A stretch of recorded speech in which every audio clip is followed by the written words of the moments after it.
This is the future of motoring, the new norm, the direction we're going in. Majority of performance SUV buyers aren't necessarily die-hard petrol heads. They just want the nice height and sense of safety of an SUV, but the power of a sports sedan. Handling isn't always a huge deal for most, to be honest.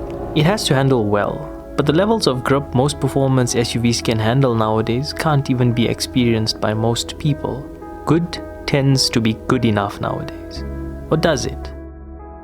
If good was good enough, then cars like the GLC 63S, the Alpha Stelvio QV and the X3M Competition wouldn't exist.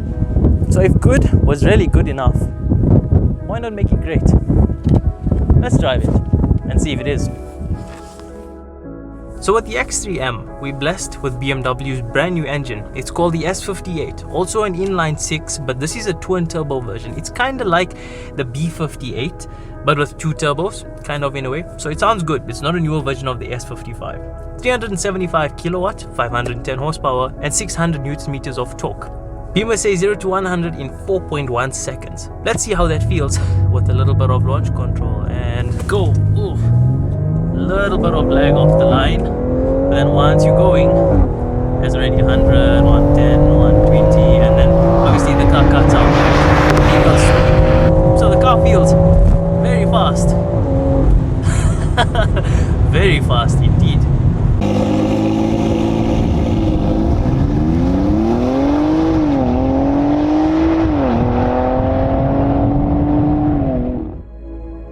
M cars should look a bit mad also. And the X3M has a few upgrades, but some may say that it is a bit more subtle than the typical shouty M-ness. We have a more aggressive front end with a blacked out grille, upgraded wheels, beefier side skirts, and a more aggressive rear diffuser with quad exhaust pipes and even a wing. It looks good, but again, not ridiculous. It's more on the subtle side of things. And we got it mated to the 8-speed ZF Auto box, which is lightning fast and very smooth for a car like this. In my opinion, it is a perfect matchup. Very smooth and very quick, all at the same time. It is brilliant, to be honest. But the thing that's most surprising for me is that a big car like this, 2 tons, can handle the way it does. It really feels planted. The suspension is excellent. The chassis feels pretty happy for a big, heavy car like this, to be honest with you. So you can tackle those twisties quite well, and you do feel quite a bit of confidence also, which you don't always feel in bigger SUVs, and it can put a smile on your face, that's for sure. But because this is a big, practical, comfortable SUV, when you don't want to be a hooligan, pop it back into comfort, even for the gearbox and everything, and it becomes very civilized and very soft. We've got 4-wheel drive on the X3M Competition, but it's the same system that they use in the M5 Competition. So technically it can become rear-wheel drive, but BMW didn't implement it into the system. So you get a 4-wheel drive sport mode, which feels very rear-wheel drive biased, which is fantastic. But I'm sure someone, somewhere, it's already happened, can figure out a way to make this rear-wheel drive. But it's fantastic to drive, because the main part of the M in the X3M is to give you a thrill. It's to excite you. And that S58 engine sounds very nice also. That's a big part of an important thing when you have an M car. You don't realize how important sound is. It sounds better than the S55 in my opinion.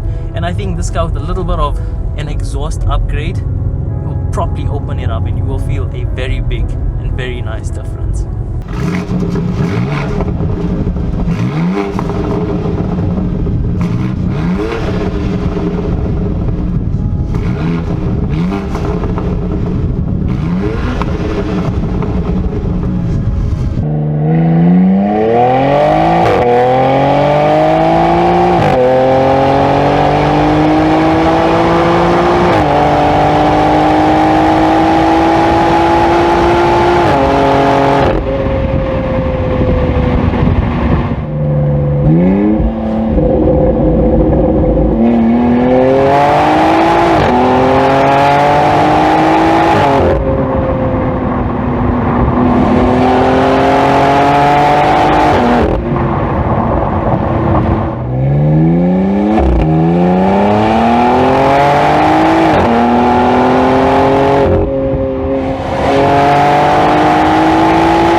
Inside the X3M Comp, it's business as usual, pretty much. An interior that's like any other BMW. Okay, the seats are very nice. They are upgraded, very soft, very supportive. I'd say pretty much perfect for this car. Nice steering wheel, pretty much like all the BMWs, but you do have your M1 and M2 buttons which you can configure your settings, and there you are. A little bit gimmicky in my opinion, but hey, whatever floats your boat. We've got a red start stop button. Obviously the gear lever is different because it is an M model, and you've got all your mode setups in that here besides the M1 and M2 buttons. I love the digital display on this gen BMWs, like the M5 we reviewed a couple months back. Pretty much the same speedometer. I love it. You've got touchscreen interface and also voice control, and you've got wireless charging and a lot of BMW M badges all over. The X3M has the carbon fiber trim, but besides that, it's pretty much a BMW X3. It's very well built and it's very spacious. You won't be disappointed, although it is nothing out of this world. I love the X3M Competition. I really do. It's a fantastic piece of kit. It does everything well. But there's a big problem with it. And that's the fact that BMW also makes the X3M 40i, which is pretty much just as good, just less grunt under the bonnet and a bit softer suspension. If you must have the full fat M car, I say go for it with open arms. You will not be disappointed. It is a proper rocket. But if you want a fast, good looking, great handling, smaller SUV, and you'd like to save quite a big chunk of cash, the M40i is the way to go. It is good enough.